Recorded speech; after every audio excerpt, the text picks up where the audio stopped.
Good morning everyone. आज की इस वीडियो में हम लोग देखेंगे Coulomb's law in vector form, Coulomb नियम का सदिश निरूपण।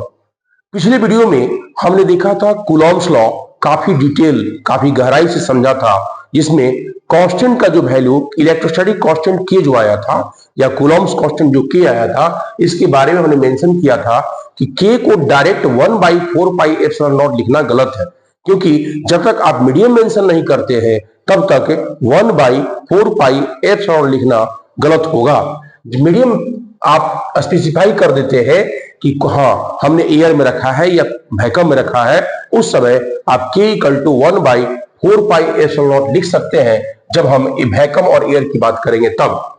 ऐसे ये k जो होता है मीडियम डिपेंडेंट होता है और हमने बताया था सिस्टम ऑफ यूनिट्स पर भी डिपेंड करता है। जब तक सिस्टम ऑफ यूनिट्स में हमारा स्पेसिफाई नहीं है और मीडियम स्पेसिफाई नहीं है तब तक आप k का वैल्यू आप नहीं लिख सकते हैं।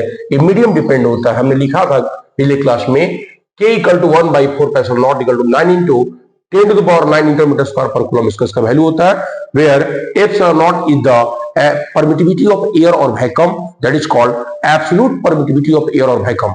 मतलब हमारे निर्वात या हवा की वैद्युतशीलता होती है, जिसका वैल्यू होता है 8.85 × 10⁻12 कूलम स्क्वायर पर न्यूटन स्क्वायर। अब हम लोग आगे देखते हैं वेक्टर फॉर्म में कूलॉम्स लॉ को कैसे वेक्टर फॉर्म में रिप्रेजेंट करेंगे। जैसा कि हम लोग जानते हैं कि कूलॉम्स लॉ में दो स्टैटिक चार्जेस के बीच में लगने वाला जो इलेक्ट्रोस्टैटिक फोर्स है या जो इलेक्ट्रिक फोर्स है, उसके बारे में हम लोग स्पेसिफाई करते हैं, मेंशन करते हैं।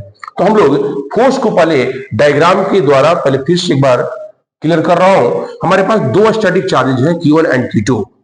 ये दोनों कुछ डिस्टेंस से सेपरेट हैं और हम इस डायरेक्शन में ये Q2 और Q1 ये दोनों के बीच में जो डायरेक्शन हमारा डिस्टेंस जो हमारा है, उस डिस्टेंस के आधार पर हम लोग इसका फोर्स मेंशन करते हैं। ये जो फोर्स लिखते हैं हम लोग इलेक्ट्रोस्टैटिक फोर्स के बारे में K/Q1/Q2/r², हमने इसके बारे में बोला था कि जब Q1 Q2 पर फोर्स लगा रहा है तो ऑब्वियसली Q2 भी Q1 पर जरूर फोर्स लगाएगा।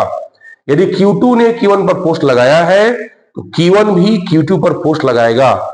Newton's third law of motion, Newton का तृतीय गति नियम, every action has equal and opposite reaction, मतलब प्रत्येक क्रिया के बराबर और विपरीत प्रतिक्रिया होती है। यदि इस Q2 ने Q1 पर फोर्स लगाया है और दैट फोर्स इज एक्शन, इसका हमने नाम दिया है F12 वेक्टर। F12 वेक्टर चूंकि वेक्टर फॉर्म में रिप्रेजेंट करने जा रहा है, इस फोर्स को Q2 ने Q1 पर जो फोर्स लगाया उसका नाम दिया F12 वेक्टर। और इस डायरेक्शन में जो डिस्टेंस हमने लिया है इसको दिखाया है with direction R12 vector.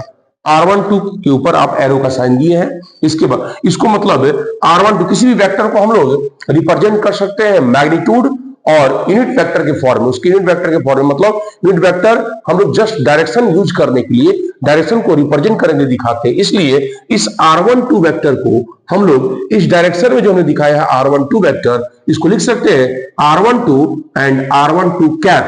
Cap R12 this is the unit vector, R12 cap is the unit vector which represents only direction unit vector, जिसको हम लोग R12 कैप को आगे हम लोग मेंशन करेंगे कैसे रिप्रेजेंट करते हैं। 11th क्लास का कॉन्सेप्ट है, यूनिट वेक्टर को जैसे रिप्रेजेंट करते हैं उसके आधार पर रिप्रेजेंट करके हम लोग फार्मूला ऑब्टेन करेंगे।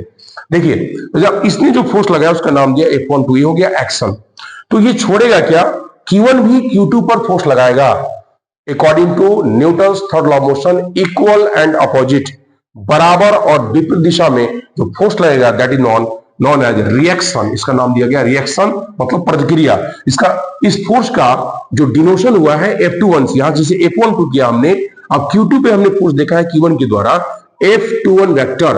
और इस डायरेक्शन में हमने जो डिस्टेंस दिखाया वो है R21 वेक्टर, जिसको रिप्रेजेंट कर सकते हैं एक पहले magnitude, this is your magnitude, ये मैग्नीट्यूड को रिप्रेजेंट कर रहा है, this is your direction.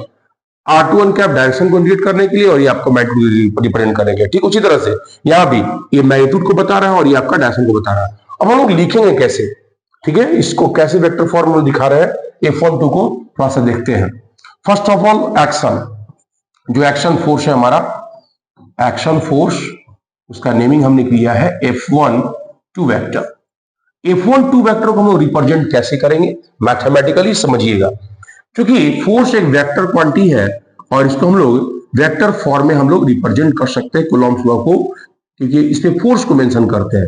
F12 vector को पहले यहां पे जो फॉर्मूला हमने बताया है, इस फॉर्मूला को पहले आप लिखिए, K Q1 Q2 बाई, यहां पर डिस्टेंस था R, लेकिन हमने स्पेसिफाई किया इस डायरेक्शन में इस चार्ज पर जो फोर्स लग रहा है उसको लिखा F12, और इस डायरेक्शन में जो डिस्टेंस हमने लिया है वो है R12 वेक्टर। तो यहां पर सबसे नीचे लिखेंगे R12। डिस्टेंस के लिए हमने बस खाली नाम या जो नेमिंग किया है, डिनोशन किया है R12, बस उसी को यूज कर रहे हैं स्क्वायर। लेकिन चूंकि ये वेक्टर है, यदि LHS में हमने वेक्टर फॉर्म में दिखाया है मैग्नीट्यूड और एज वेल एज डायरेक्शन, तो इधर भी magnitude, this is your magnitude, और डायरेक्शन दिखाने के लिए हमें R12 कैप यूज करना पड़ेगा। This is your unit vector, इसको हम लोग यूनिट वेक्टर कहते हैं। This is your unit vector. 11th class के कॉन्सेप्ट में हमने देखा था, this unit vector can be expressed R12 vector divide by इसका मैग्नीट्यूड R12। हम लोग आगे इसको लिखते हैं, इस चीज को लिखते हैं।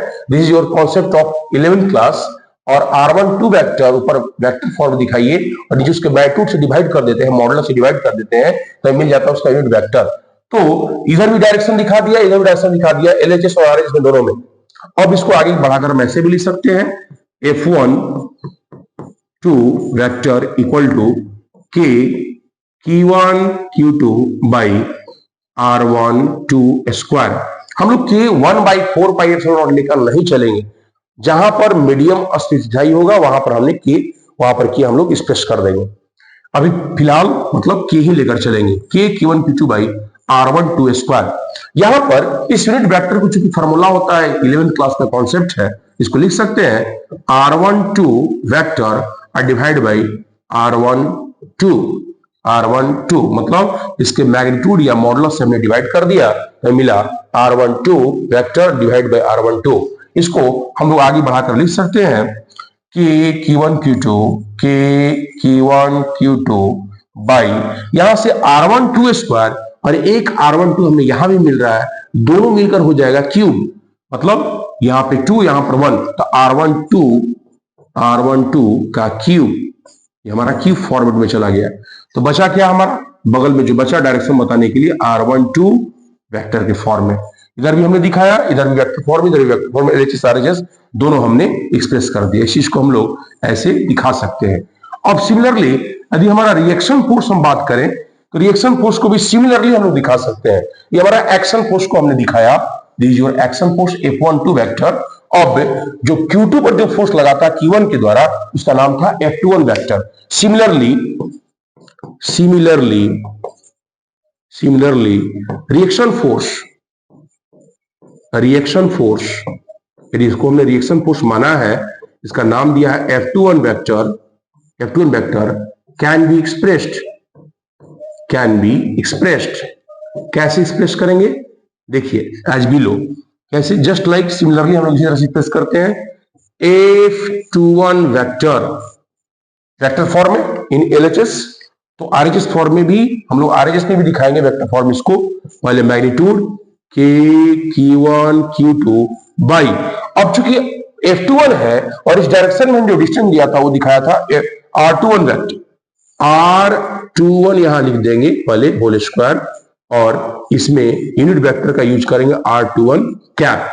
और R21 कैप को हम लोग फिर आगे बढ़ाकर लिख सकते हैं कि Q1 Q2 बाई R21 का क्यूब, जैसा कि पहले हमने लिखा था क्यूब, ये रिजल्ट आएगा हमारा यहाँ पर, बस थोड़ा सा चेंज हुआ है, यहाँ पे R12 है, यहाँ पे R21 आएगा। K Q1 Q2 R21 cube एवं यहां पर आप दिखा दीजिए R21 वेक्टर। ठीक है, तो एक्शन रिएक्शन, कूलॉम्स लॉ में दोनों चार्जेज जो है आपस में जो एक्शन रिएक्शन फोर्स लगाते हैं according to Newton law of motion, उन दोनों फोर्सेस को हम लोग वेक्टर फॉर्म में कुछ इस तरह से दिखा सकते हैं। आशा करता हूं कि आज का वीडियो एकदम पूरी तरह से क्रिस्टल क्लियर होगा, किसी तरह कोई परेशानी नहीं होगी, अच्छी तरह समझ में आ गया होगा। मिलता हूं नेक्स्ट वीडियो में। जय हिंद।